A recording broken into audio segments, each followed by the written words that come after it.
नमस्कार आदरणीय प्रधानमंत्री जी।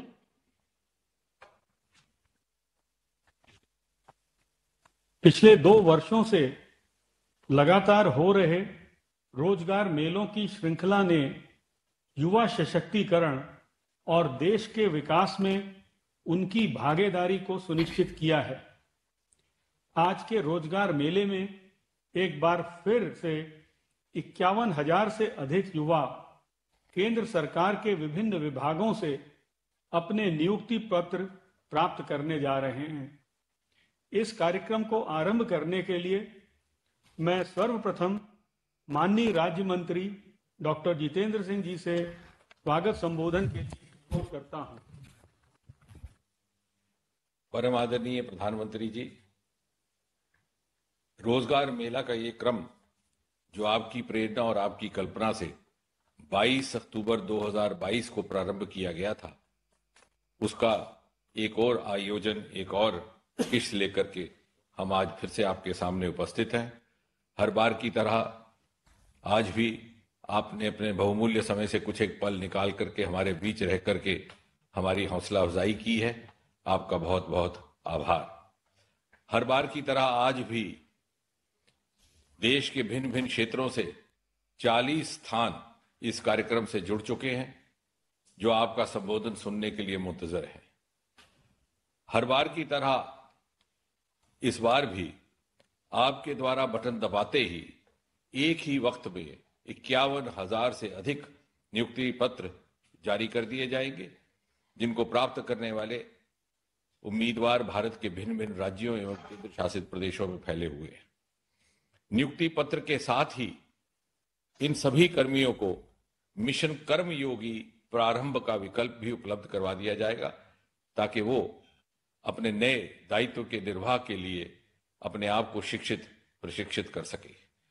प्रधानमंत्री जी, रोजगार मेला का ये सफल प्रयोग और इसका सबसे बड़ा ये पैमाना रहा कि जहां एक और सरकारी नौकरियों में नियुक्तियों की संख्या बढ़ी, वहीं साथ साथ नियुक्ति की प्रक्रिया में भी गति आई और नियुक्तियों में पारदर्शिता भी आई। यदि आंकड़ों पर नजर डालें तो यूपीए के 10 वर्ष के कार्यकाल में 2004 से लेकर के 2014 तक स्टाफ सिलेक्शन कमीशन की ओर से नियुक्तियों की संख्या रही 2,56,408। इसकी तुलना में आपके कार्यकाल में सन 2014 से लेकर के 2024 तक यही संख्या दुगनी से अधिक 5,33,369। यदि रेलवे रिक्रूटमेंट बोर्ड की बात करें तो यूपीए के 10 वर्षों में 4,11,624 नियुक्तियां की गई, जबकि आपके नेतृत्व की एनडीए सरकार के दौरान 5,02,502। इसी प्रकार यूपीएससी के द्वारा यूपीए के 10 वर्षों में 54,129 और एनडीए के 10 वर्षों में 60,171। इतना ही नहीं, 2014 से पहले सरकारी नौकरियों में प्रमोशंस में बहुत हद तक स्टैग्नेशन आ गई थी। बहुत से ऐसे सज्जन थे जो जिस पद पर नियुक्त होते 25-30 वर्ष बिना प्रमोशन के उसी पद से सेवानिवृत्त हो जाते और ये मलाल उनको जिंदगी भर रहता। आपने मास प्रमोशंस करवा करके इस बैकलॉग को क्लियर करवाया और एक नई ऊर्जा, एक नई मोटिवेशन का संचालन हुआ। प्रधानमंत्री जी, आपने रोजगार मेला में समय समय पर देशवासियों को इस बात के लिए भी जागरूक किया है कि रोजगार का अर्थ केवल और केवल सरकारी नौकरी नहीं, और इसके हेतु सरकारी नौकरी के अतिरिक्त आपने अनेकों विकल्प भी उपलब्ध करवाए हैं। उदाहरण के तौर पर सन 2014 से पहले इस देश में स्टार्टअप्स का कोई अधिक कल्चर ना था। आपने इसके लिए एक अलग नीति लाई। देखते ही देखते 350-400 से बढ़कर के ये संख्या 2.25 लाख तक पहुंचने लगी। हम दुनिया में तीसरे दर्जे पर आन खड़े हुए। हर नौजवान अपनी जीविका स्वयं कमा सके, उसके लिए आपने मुद्रा योजना की कल्पना की। करोड़ों की संख्या में इससे नौजवान लाभार्थी हैं और 65% से अधिक महिलाएं हैं। आज तक इस देश में कभी किसी ने रेहड़ी वाले की चिंता ना की थी। आपने प्रधानमंत्री स्वनिधि योजना प्रारंभ की। 66 लाख से अधिक इसके लाभार्थी हैं। साथ ही साथ इंफ्रास्ट्रक्चर के कामों में गति आने से हजारों लोगों को रोजगार प्राप्त हुआ। मिसाल के तौर पर हाईवेज कंस्ट्रक्शन में 60% का इजाफा। रेलवे की बात करें तो 61,508 रेल पटरियों का इलेक्ट्रिफिकेशन हुआ। हवाई अड्डों की बात करें तो सन 2014 तक केवल 74 हवाई अड्डे थे इस देश में, उसमें 84 और जोड़ दिए गए और आज 154 हैं। और इस तरह से आज भी जो नियुक्ति पत्र जारी किए जा रहे हैं, इसमें अधिकतर संख्या डाक विभाग और फाइनेंस डिपार्टमेंट की है। और इत्तेफाक से ये दोनों विभाग ऐसे हैं जिनको आपने नई दिशा दी है। आज का डाक विभाग केवल डाक बांटने तक सीमित नहीं, महिला सम्मान सेविंग सर्टिफिकेट एवं सुकन्या समृद्धि अकाउंट्स जैसे सफल प्रयोग उसमें किए गए हैं। और अगर फाइनेंस डिपार्टमेंट की बात करें तो financial inclusion, direct benefit transfer, zero balance account कुछ ऐसे सफल प्रयोग हैं जिनका उदाहरण विश्व भर में दिया जाता है। बात समाप्त करने से पहले इतना भी कहना आवश्यक रहेगा कि अधिकतर आज के नियुक्ति पत्र प्राप्तकर्ता ऐसी आयु अवस्था में है कि अगले 25-30 वर्ष अपने जीवन के वो राष्ट्र निर्माण में, राष्ट्र सेवा में अर्पण कर सकते हैं। और ये कहा जा सकता है कि आपके सपनों के सन 2047 के विकसित भारत की रचना में उनकी प्रमुख भूमिका रहने वाली है। वो आपकी उम्मीदों पर खरा उतर पाए, इसी कामना के साथ एक बार पुनः आपका बहुत बहुत धन्यवाद।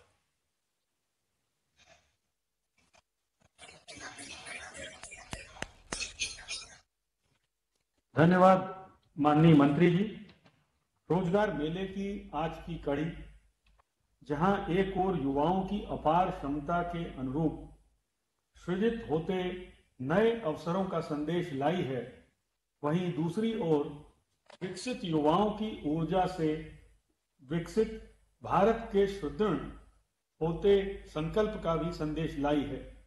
इस अवसर पर प्रस्तुत है एक लघु फिल्म।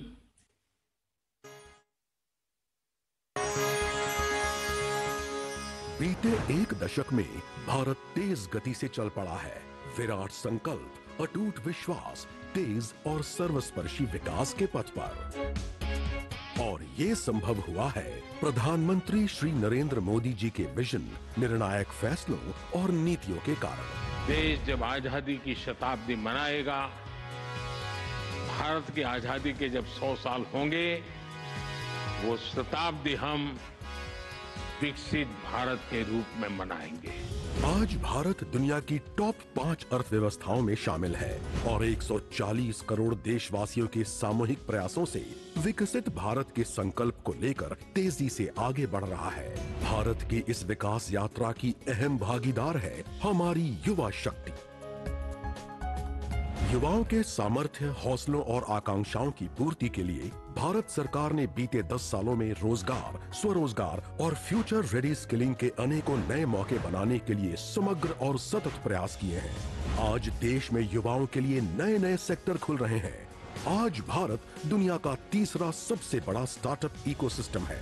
देश में 45% से ज्यादा स्टार्टअप्स का नेतृत्व महिलाएं कर रही हैं और बड़ी संख्या में स्टार्टअप्स टियर 2, टियर 3 शहरों में हो रहे हैं। इसी कड़ी में युवाओं को राष्ट्र निर्माण का सहभागी बनाने के प्रधानमंत्री नरेंद्र मोदी जी के महासंकल्प का नाम है रोजगार मेला।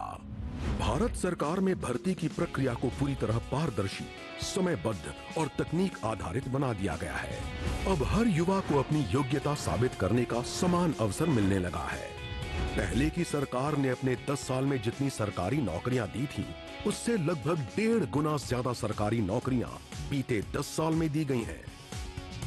युवाओं के भविष्य से कोई खिलवाड़ न कर सके, इसलिए पेपर लीक पर अंकुश लगाने के लिए सख्त कानून भी बनाया गया है। इसी क्रम में आज रोजगार मेले में देश भर से चयनित 51,000 से अधिक युवाओं को सरकारी नौकरी के नियुक्ति पत्र सौंपे जा रहे हैं। ये युवा डाक विभाग, रेल मंत्रालय, राजस्व विभाग, उच्चतर शिक्षा विभाग, रक्षा मंत्रालय, भारतीय लेखा परीक्षा व लेखा विभाग, परमाणु ऊर्जा विभाग जैसे विभागों में विभिन्न विभिन्न पदों पर कार्य करेंगे।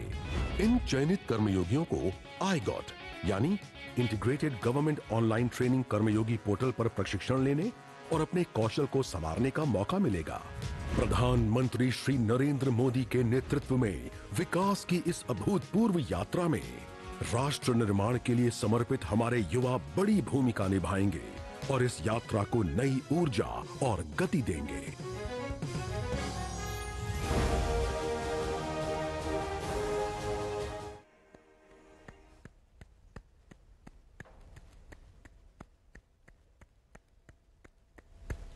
अब मैं आदरणीय प्रधानमंत्री जी से प्रार्थना करता हूं कि वे रिमोट का बटन दबाकर 51,000 से अधिक नियुक्ति पत्रों के वितरण का शुभारंभ करें।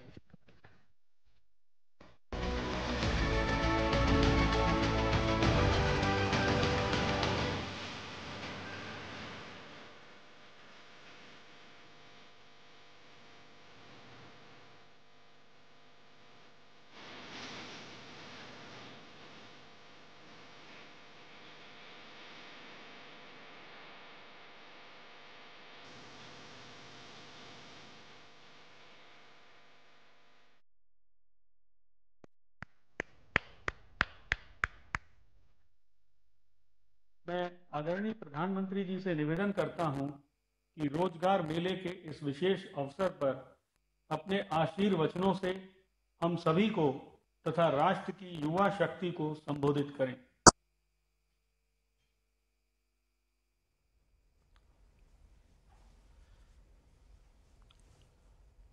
नमस्कार। देश के विभिन्न क्षेत्रों में उपस्थित मंत्रिमंडल के मेरे सहयोगी, सांसदगण, विधायकगण, देश के युवा साथी, देवी और सज्जनों, आज धनतेरस का पवित्र त्योहार है। सभी देशवासियों को धनतेरस की बहुत बहुत बधाई। 2 दिन बाद हम सभी दीपावली का पर्व भी मनाएंगे और इस साल की दीपावली बहुत खास है, बहुत विशेष है। आपको होगा कि भाई दिवाली तो हर बार आती है, इस बार विशेष क्या हो गया? मैं बताता हूं विशेष क्या है। 500 वर्षों के बाद प्रभु श्री राम अयोध्या के अपने भव्य मंदिर में विराजमान है और उस भव्य मंदिर में विराजमान होने के बाद ये पहली दीपावली है और इस दीपावली की प्रतीक्षा में कई पीढ़ियां गुजर गई। लाखों लोगों ने बलिदान दिए, यातनाएं झेली। हम सभी बहुत सौभाग्यशाली हैं जो ऐसी विशेष, खास, भव्य दिवाली के साक्षी बनेंगे। उत्सव के इस माहौल में आज इस पावन दिन रोजगार मेले में 51,000 नौजवानों को सरकारी नौकरी के नियुक्ति पत्र दिए जा रहे हैं। मैं आप सबको बहुत बहुत बधाई देता हूं, शुभकामनाएं देता हूं। साथियों, देश के लाखों युवाओं को भारत सरकार में परमानेंट सरकारी नौकरी देने का सिलसिला लगातार जारी है। बीजेपी और एनडीए शासित राज्यों में भी लाखों युवाओं को नियुक्ति पत्र दिए गए हैं और अभी हरियाणा में तो नई सरकार बनते ही 26,000 युवाओं को नौकरी का उपहार मिला है। और आप में से जो हरियाणा से परिचित होंगे उनको पता है, इन दिनों हरियाणा में एक उत्सव का माहौल है, नौजवान प्रसन्न है। और आपको पता है, हरियाणा में हमारी सरकार की पहचान विशेष पहचान है।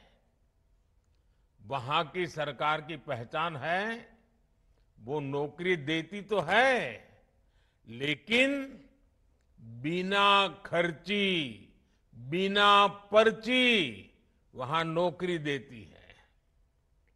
मैं आज हरियाणा सरकार में नियुक्ति पत्र पाने वाले 26,000 नौजवानों को भी विशेष बधाई देता हूं। हरियाणा में 26,000 और आज इस कार्यक्रम में 51,000।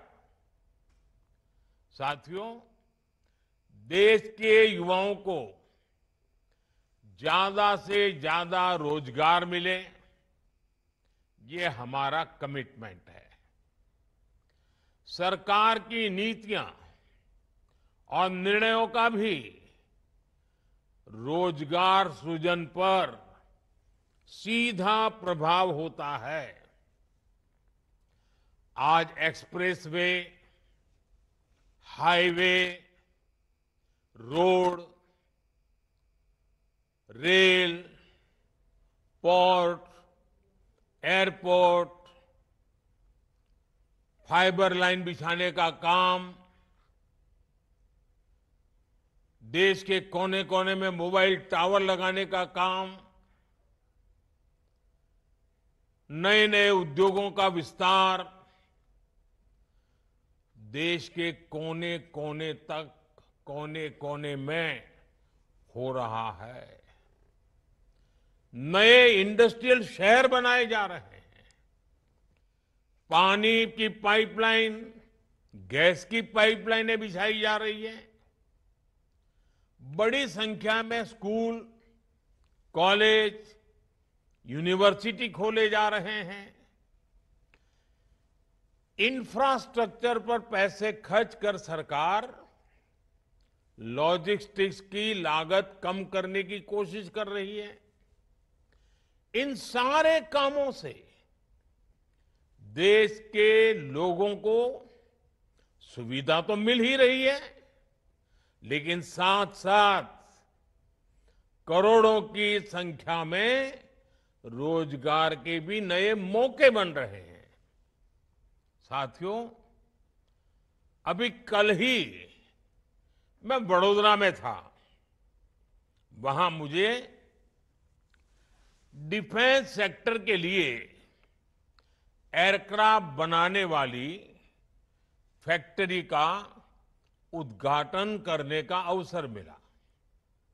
इस फैक्ट्री में हजारों लोगों को प्रत्यक्ष रूप से रोजगार मिलेगा, लेकिन नौकरी के जितने अवसर तैयार होंगे, उससे कहीं ज्यादा एयरक्राफ्ट के लिए जो स्पेयर पार्ट चाहिए, वो स्पेयर पार्ट बनाने के लिए बहुत सारे छोटे छोटे छोटे कारखानों की जाल जरूर बनेगी। बहुत सारे छोटे छोटे कारखानों से उसको बना करके सप्लाई किया जाएगा। ये पार्ट्स देश के कोने कोने में हमारे जो एमएसएमई है ना, वो बनाएंगे। नए एमएसएमई आएंगे। एक एयरक्राफ्ट में 15 से 25,000 तक छोटे बड़े पुर्जे होते हैं, पार्ट्स होते हैं। यानी एक एक फैक्ट्री की डिमांड पूरी करने के लिए देश भर की हजारों छोटी बड़ी फैक्ट्रियां सक्रिय रहेगी। आप सोच सकते हैं कि इससे हमारी एमएसएमई इंडस्ट्री को कितना फायदा होगा, उनमें रोजगार के कितने मौके बनेंगे। साथियों, आज जब हम कोई योजना लॉन्च करते हैं तो हमारा फोकस सिर्फ लोगों को मिलने वाले लाभ पर ही होता है, ऐसा नहीं है। हम बहुत बड़े दायरे में सोचते हैं, बल्कि हम उसके माध्यम से रोजगार सृजन का पूरा इकोसिस्टम भी डेवलप करते हैं।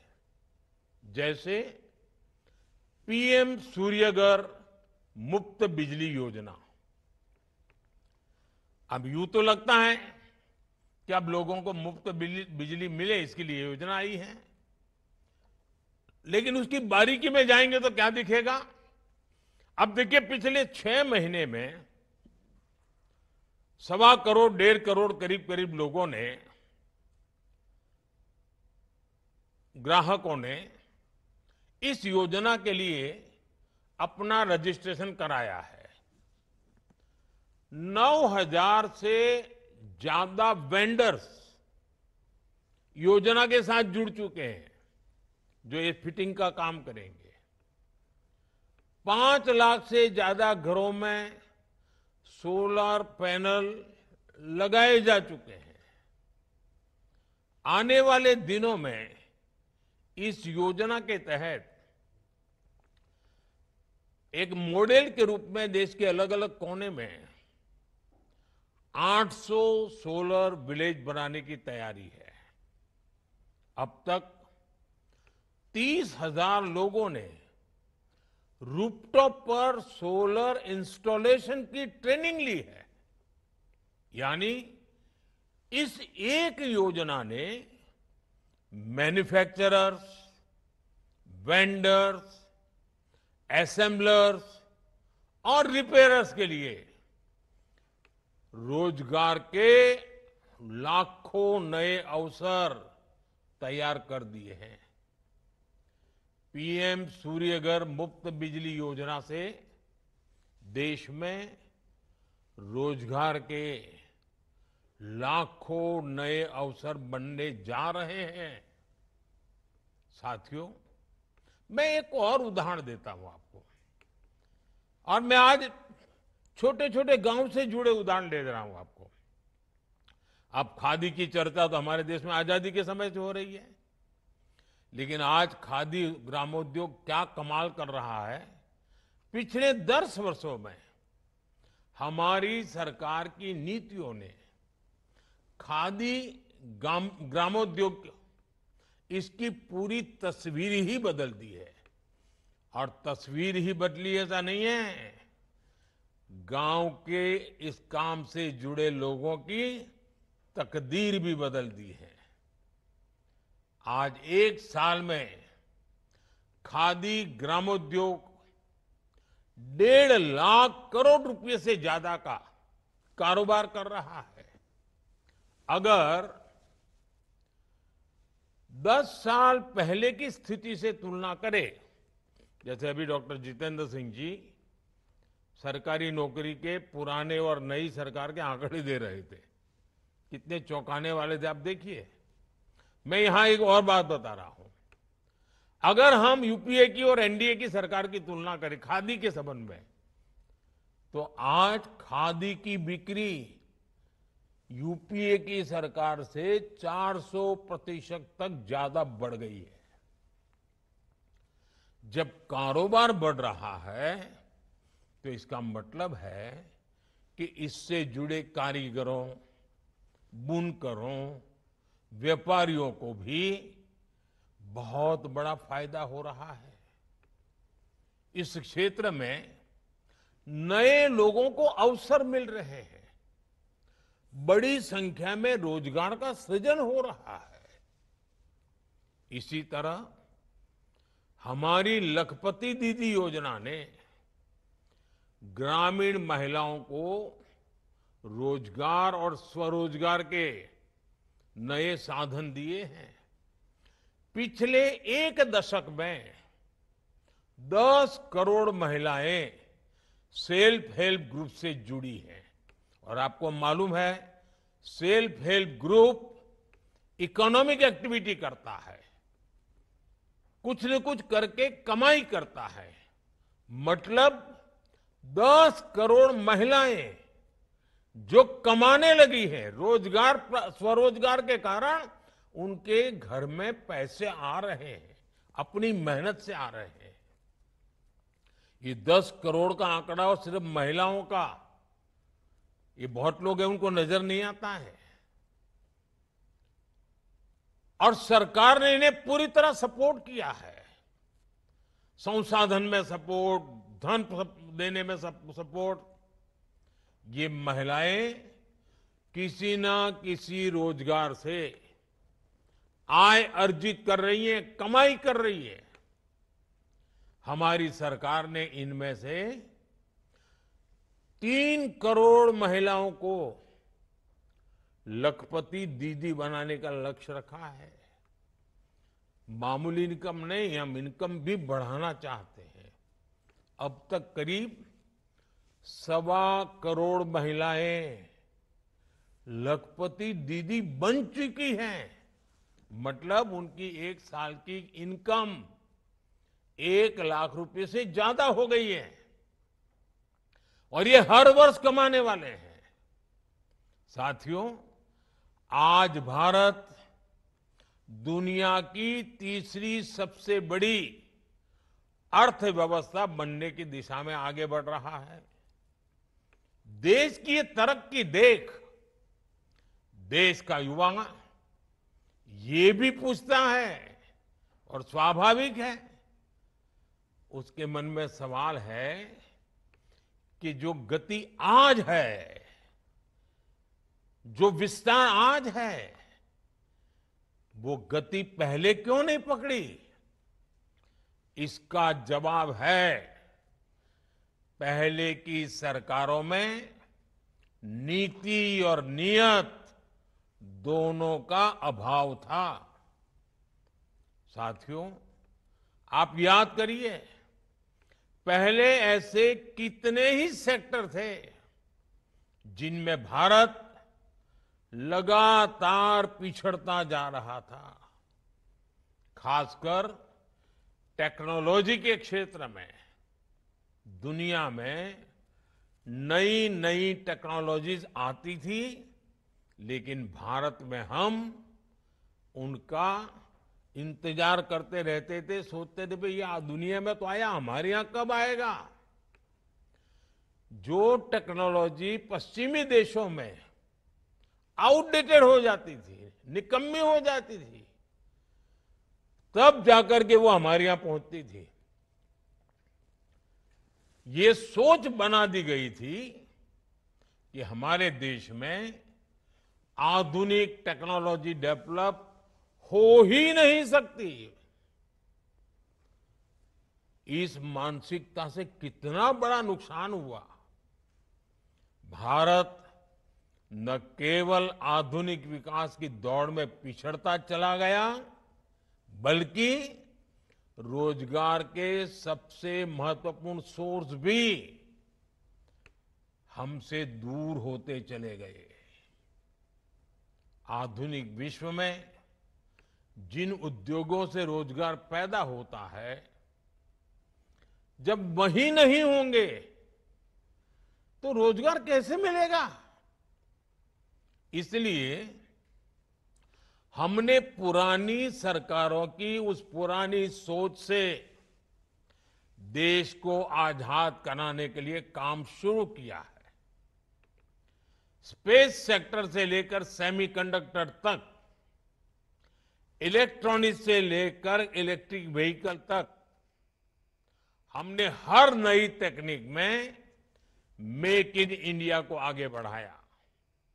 हमने आत्मनिर्भर भारत पर काम किया। देश में नई टेक्नोलॉजी आए, नए फॉरेन डायरेक्ट इन्वेस्टमेंट आए। इसके लिए हमने PLI स्कीम लॉन्च की। मेक इन इंडिया अभियान और पीएलआई स्कीम ने मिलकर रोजगार सृजन की गति कई गुना तेज कर दी है। आज हर सेक्टर के उद्योगों को बढ़ावा मिल रहा है।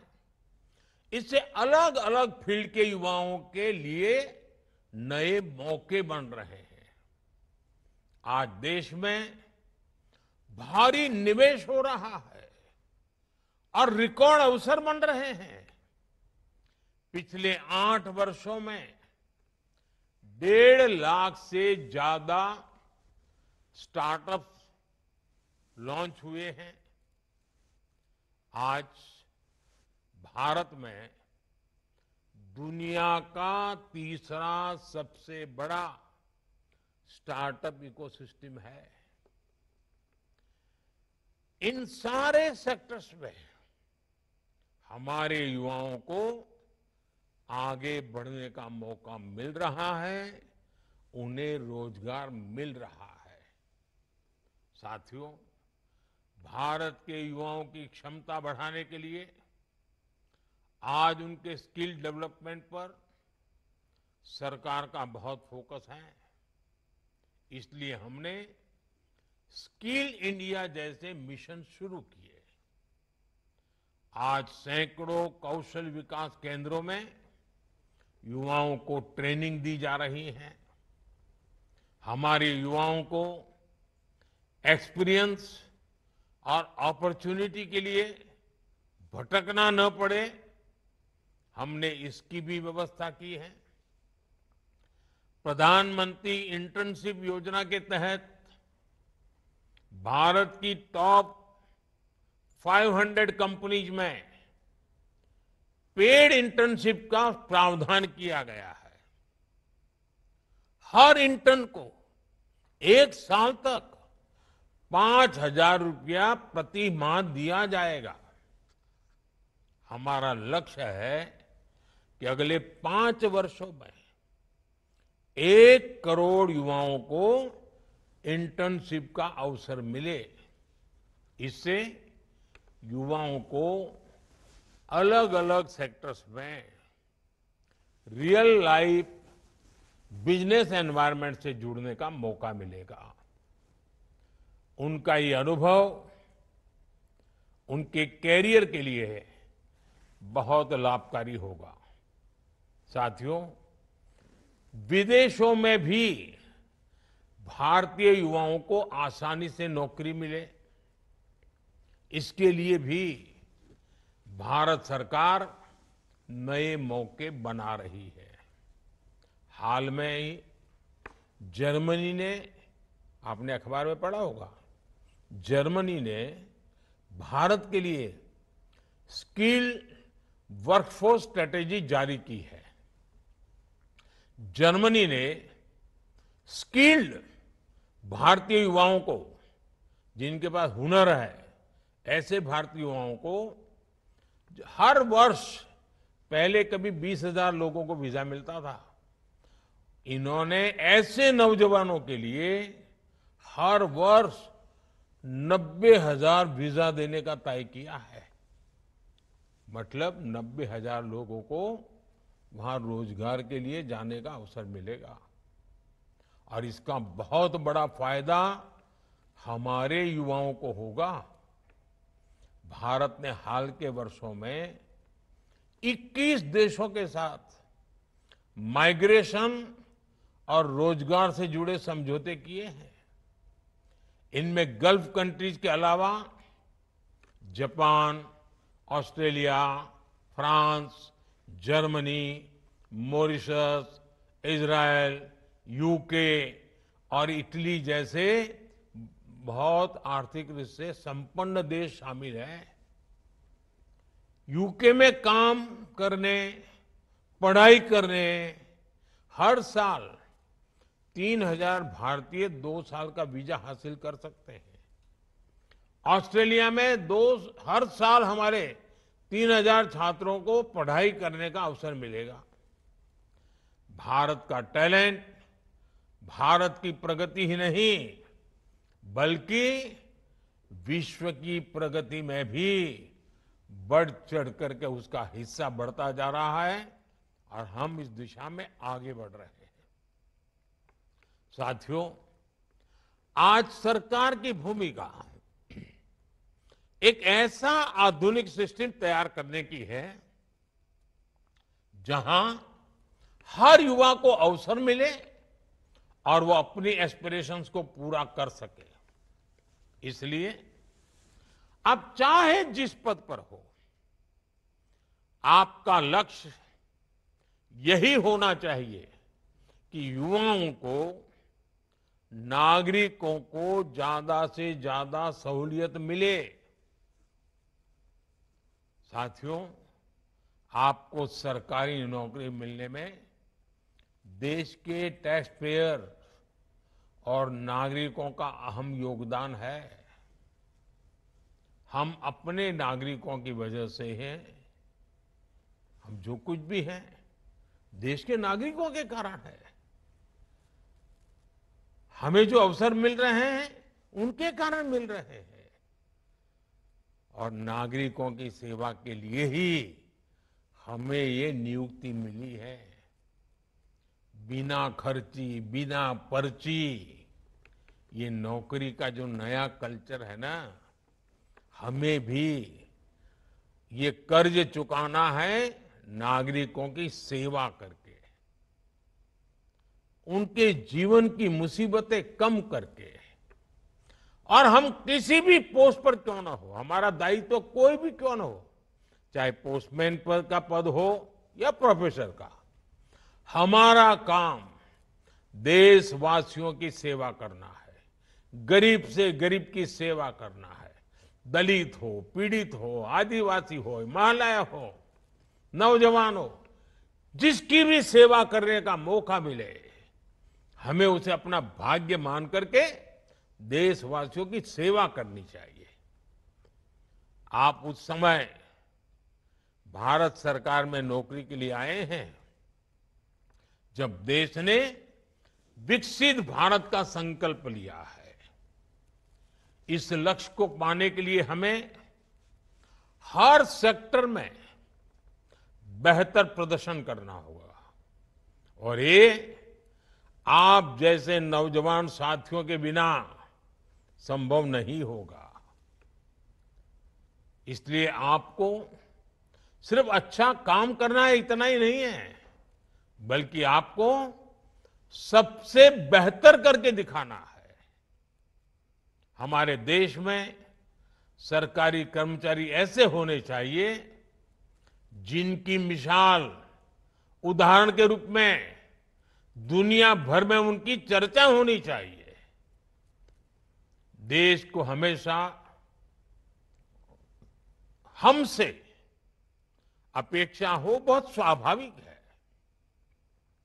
और आज जब एस्पिरेशनल इंडिया का वातावरण है तो अपेक्षाएं जरा ज्यादा भी है, लेकिन वो अपेक्षाएं भी हमारी अमानत है। वही अपेक्षाएं देश को आगे बढ़ने की ऊर्जा देती है और तब जाकर के हमारा दायित्व बनता है कि हम देशवासियों की अपेक्षाओं पर खरा उतरे। साथियों, इस नियुक्ति के साथ आप अपने व्यक्तिगत जीवन की भी एक नई यात्रा शुरू करने जा रहे हैं। मेरा आग्रह है कि हमेशा विनम्र बने रहें। हम सेवक हैं, हम शासक नहीं है। अपनी इस यात्रा में कुछ नया सीखने की अपनी आदत को कभी भी मत छोड़ना। लगातार नया सीखते रहना चाहिए और सरकारी कर्मचारियों के लिए भारत सरकार आई गॉड कर्मयोगी प्लेटफॉर्म पर विभिन्न प्रकार के कोर्सेज उपलब्ध कराती है। आप ऑनलाइन जाकर के उस प्लेटफॉर्म से जुड़कर आपकी जब भी समय की सुविधा हो, जिस विषय में आपकी रुचि हो, आप डिजिटल ट्रेनिंग मॉड्यूल का लाभ उठा सकते हैं। ज्यादा से ज्यादा कोर्स ही आपको पूरे करने चाहिए। और मुझे विश्वास है साथियों कि आपके ही पुरुषार्थ से 2047 में देश विकसित भारत बनने वाला है। आपकी उम्र आज 20, 22, 25 होगी। आप अपनी नौकरी के उत्तम अवस्था में होंगे तब देश विकसित भारत बन चुका होगा। आप गर्व से कहेंगे कि मेरे 25 साल की पसीने का परिणाम है कि आज मेरा देश विकसित भारत बना है। कितना बड़ा सौभाग्य, कितना बड़ा अवसर आपको मिला है। सिर्फ रोजगार मिला ऐसा नहीं है, आपको अवसर मिला है। और मैं चाहता हूं इस अवसर पर सवार होकर के सपनों में सामर्थ्य भर के संकल्प के लेकर के जीने का हौसला बनाइए। चल पड़े। विकसित भारत का सपना पूरा न हो तक अब तक हम चैन से बैठेंगे नहीं। हमें जो दायित्व मिला है जन सेवा के माध्यम से उसको परिपूर्ण करेंगे। मैं एक बार फिर आज नियुक्ति पत्र पाने वाले सभी साथियों को बहुत बहुत बधाई देता हूं। आपके उज्जवल भविष्य के लिए शुभकामनाएं देता हूं। आज आपके परिवार में भी खुशी का विशेष माहौल होगा। मैं आपके परिवार को भी बहुत बहुत शुभकामनाएं देता हूं। दिवाली का पर्व है, नया अवसर भी है, आपके लिए तो डबल दिवाली है। मौज कीजिए दोस्तों। बहुत बहुत शुभकामनाएं। धन्यवाद।